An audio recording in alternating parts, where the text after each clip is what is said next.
கோவையில் பிரியாணி சாப்பிடும் போட்டியில் 2ஆம் இடம் பிடித்து 50,000 ரூபாய் வென்ற தந்தை ஆட்டிசம் குறைபாடு உள்ள மகனின் மருத்துவ செலவுக்காக இந்த போட்டியில் பங்கேற்றது அனைவரின் கவனத்தையும் ஈர்த்துள்ளது. கோவையில் ரயில் நிலைய சந்திப்பு வெளியே ரயில் பெட்டியை ஹோட்டல் போல் வடிவமைத்துள்ளனர். இதனை கேரளாவைச் சேர்ந்த நகைக்கடை உரிமையாளர் பாபி குத்தகைக்கு எடுத்து ஹோட்டல் தொடங்கியுள்ளார்.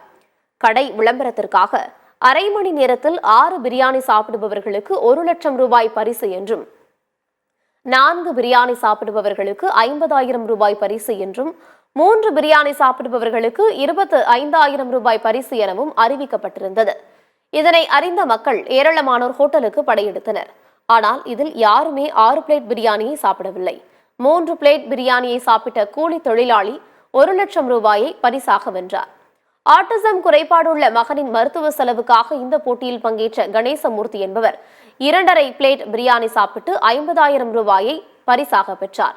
2.25 பிளேட் பிரியாணி சாப்பிட்ட ஆட்டோ ஓட்டுநர் கிரண் 3ஆம் இடத்தை பிடித்து 25,000 ரூபாய் பரிசை பெற்றார். இதில் 15 வயது ஆட்டிசம் குறைபாடுள்ள மகனின் சிகிச்சைக்காக பிரியாணி போட்டியில் பங்கேற்ற தந்தை தனது மகனின் நிலை குறித்து உருக்கமாக பேசினார்.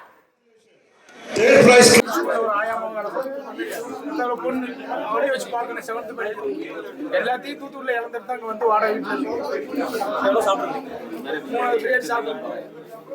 இந்த டிவி பாக்குறவங்க என் பையனுக்கு எது ஹெல்ப் பண்ணணும்னு எப்படி விஷயம் தெரிஞ்சு நீங்க வந்தீங்கன்னா நான் இங்கதான் காஞ்சிபுரத்துல பாலக்காடு டிரைவர் சொன்னாங்க அவர் பின்னாடி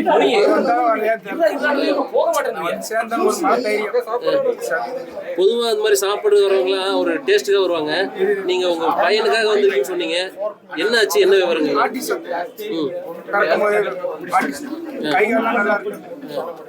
வேலையை பாத்துக்கிறேன்.